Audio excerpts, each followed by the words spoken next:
You escaped your cage. It's the rest of the flock. Hello and welcome to Kveik's YouTube channel.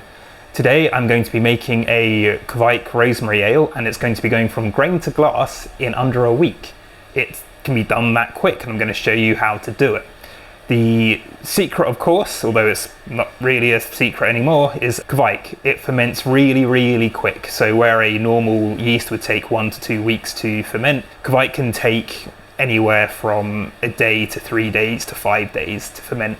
Of course, it depends on the strain that you use and the conditions that you give it, but I'll show you how to maximize its fermentation speed. So I'm going to be using Voss farmhouse. The farmhouse version has got 3 strains of Saccharomyces, and it gives off a really nice kind of orange flavor, orange peel, marmalade, and it lowers the acidity of the beer, which can increase the perceived bitterness. So I've just taken out some of the bittering hops compared to what I would normally add for this type of beer. So the recipe, and I'll put it down below for you, is 4.5 kilograms of number 19 floor malted Maris Otter, and I'm really excited to try use this malt. 20 grams of Magnum at 60 minutes, so that's my bittering hop, and it does give like a really nice smooth bitterness. And then 25 grams of Fuggles, each at 5 minutes before the end of the boil and at flame out. This is some of my homegrown Fuggles, so I've got quite a few different hop plants growing, and I'm really excited to use those as well. If you don't have a Fuggles plant growing, as I'm sure most of you watching this probably don't, then you can use some store-bought Fuggles as well, and it will be equally as delicious. I'm also going to put in some rosemary, so 50 grams of rosemary, fresh rosemary, which I'm going to go harvest in a bit. That will go in 10 minutes before the end of the boil, and depending how strong that rosemary flavour is, I might dry hop with another 50 grams. Let's get started.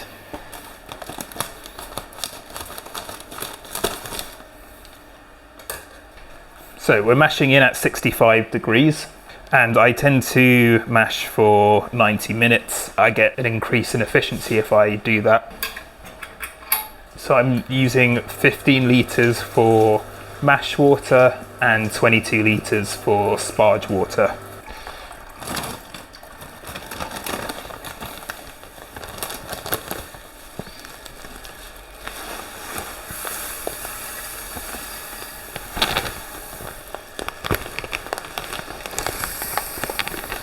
Oh shit.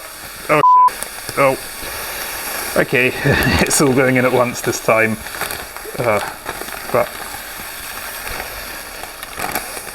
It's normally best to put it in small amounts and then stir it in, but I held it wrong and it fell in.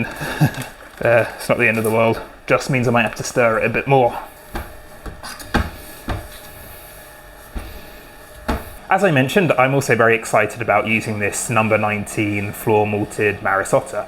Most pale malts, and most malts in general, these days are put into a large vat or something, and it's all computerized and it creates perfect conditions for malting. And this is great for a consistent product, so that when you buy one bag of pale malt, you know it's going to be the same as the last bag of pale malt that you used. However, a bit more traditionally, malt was made by floor malting, so it was spread out over a floor and it was turned by hand, and that's how this Maris Otter has been made. Apparently it hasn't travelled too far from the farm where it was grown to the malt house. That's according to crisp malting, and it's been floor malted, so it's done in a more traditional way. So maybe this bag of malt won't be the same as the next bag of malt that I get, like maybe there's just a bit of different character to it or something, but I think that's part of the fun of this. Also, it's been kilned over 3 days, where normally that process would take a day for other malts. So I guess you could say it's been like slow cooked or something.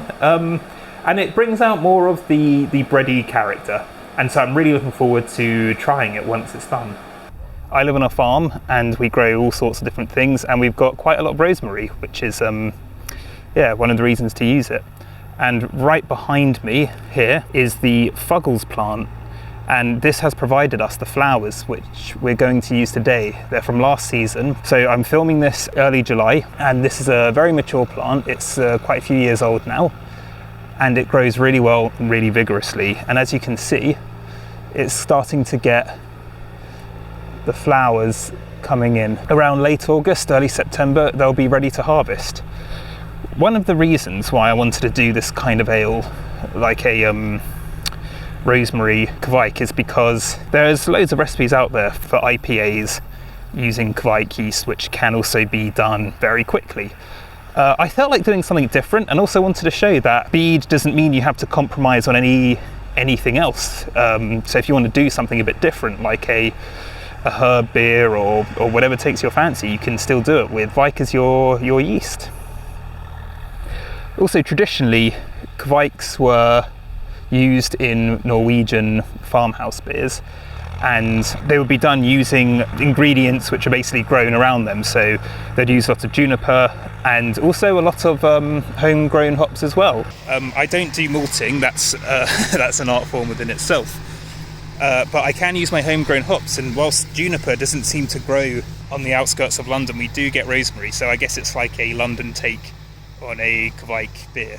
So I think I found it. It's hiding behind here. Yeah, there we go. Good old rosemary. Mash is done. Now we need to get to the sparge.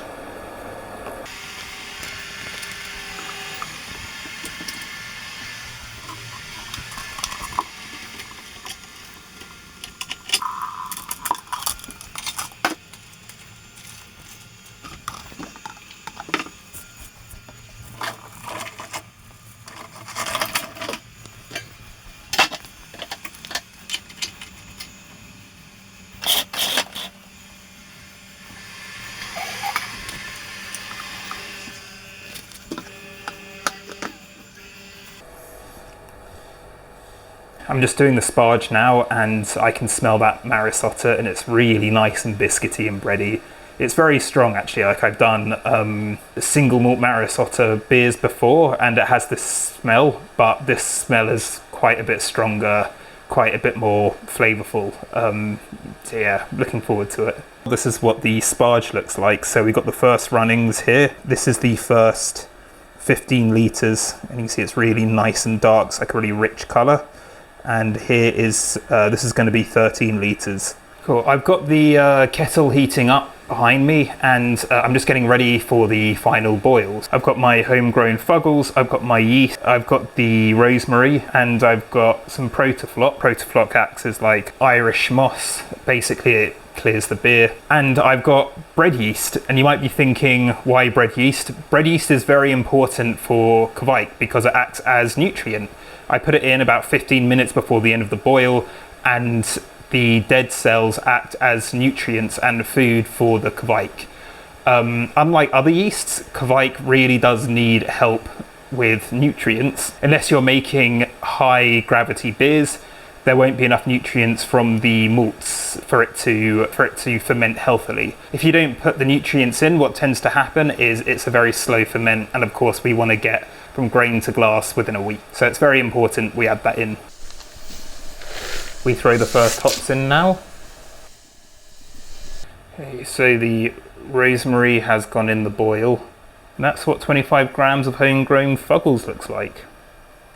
Oh, the steam is smelling an awful lot like rosemary, which is very nice. But I was actually thinking, as I was making this beer, that the way that Kveik beers are made when they use juniper is they do a juniper infusion in the water. So when they're heating up their strike water, they'll put loads of juniper in the water. I was thinking maybe next time if I make this again, trying that instead, like having rosemary infused water as opposed to just adding it in during the boil. When putting plants into beer, it's best not to include the stem because the stem can add quite a bit of bitterness to the beer. Rosemary doesn't seem to have bitterness in the stem. Like if you chew on it, it just tastes like very mildly woody. So I'm just going to include the stem in there. I think that it'll add like a nice woodiness to the beer, which will go really well with the Fuggles hops actually. But also I think that it's a very strong herb, and so the leaves will probably overpower any kind of woodiness which is parted from the stem.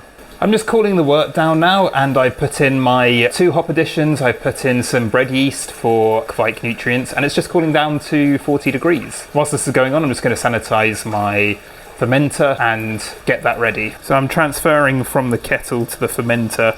And one of the benefits actually of fermenting with Kveik is because you're cooling to 40 degrees as opposed to 20, the cool down process is so much quicker. And I'm just letting the wort fall from a height into the fermenter so that, as you can see, it's aerating it, which is useful for the yeast health. So, need to take a gravity reading. I haven't pitched the yeast just yet. I'm just going to draw a bit off into here, and it's still at about 40 degrees, so I'm going to put that in the fridge, and when it's ready I will take a gravity reading. But now that I've done that, what I'm going to do is just pitch the yeast directly onto the wort. So that's the yeast pitched and the fermenter in the fermentation chamber with the temperature set to 40 degrees for a very fast fermentation. Just need to clean up, as you can probably see the mess behind me, and that's it for brew day. I'll see you in a few days with a nice cold pint of Rosemary Kveik ale, hopefully.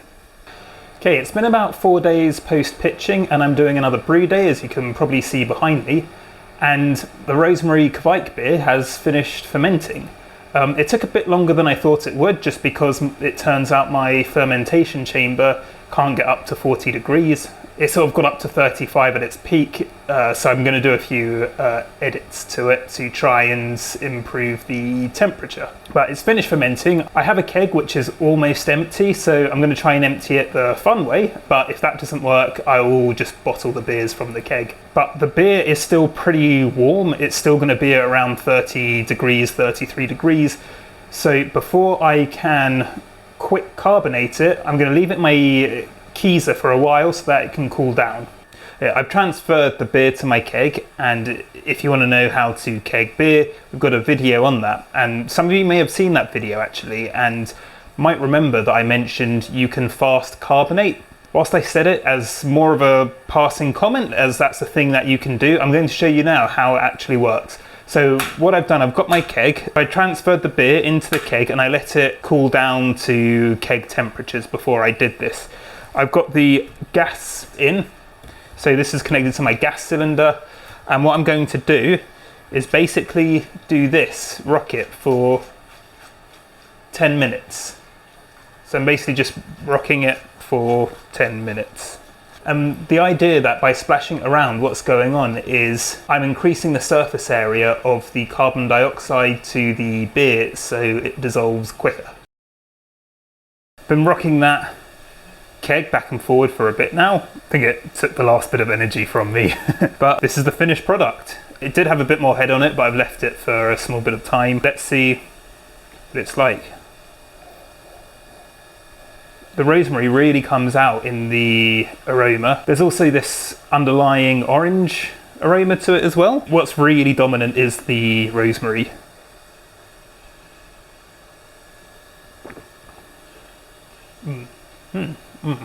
Oh, that's a surprisingly complex beer.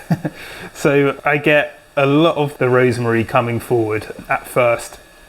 There's a bit of orange, a bit of tartness, and then the finish is just really, really malty, and it's really nice. Like that number 19 floor malted Maris Otter definitely comes through. It gives it a really nice biscuity and bready flavour. And I'm sort of thinking, why aren't we making pilsners with this? Because it's so damn malty. It's like a real malty boy. It's a really good beer, and it's from grain to glass in about 4 days. I think it is just a very hazy drink. So yeah, people do like to use Voss for New England IPAs because, as you can see, it does create like a really sort of muddy haze, which is needed for those styles.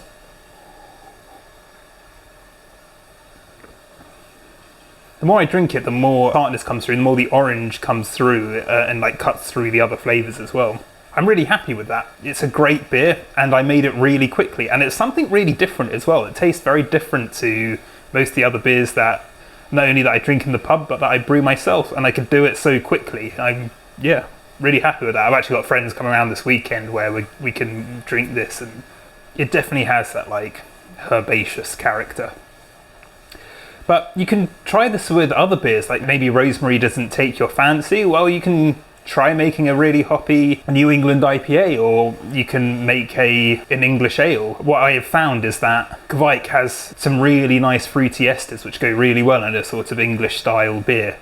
And you can do a Gosa with it, and well, the sky's the limit really. So comment below to let us know how you got on and what beers you're making with Kveik and how quickly you can brew them and what sort of miracles Kveik has done for you. If you've got any questions about how to do a quick beer, do let us know in the comments as well. If you like this video, please remember to like and please subscribe. It really helps us out and we really appreciate the support. We've got links below if you want to buy any Kveik yeast, especially Voss. Voss is a very popular one to start off with. Thanks very much for watching.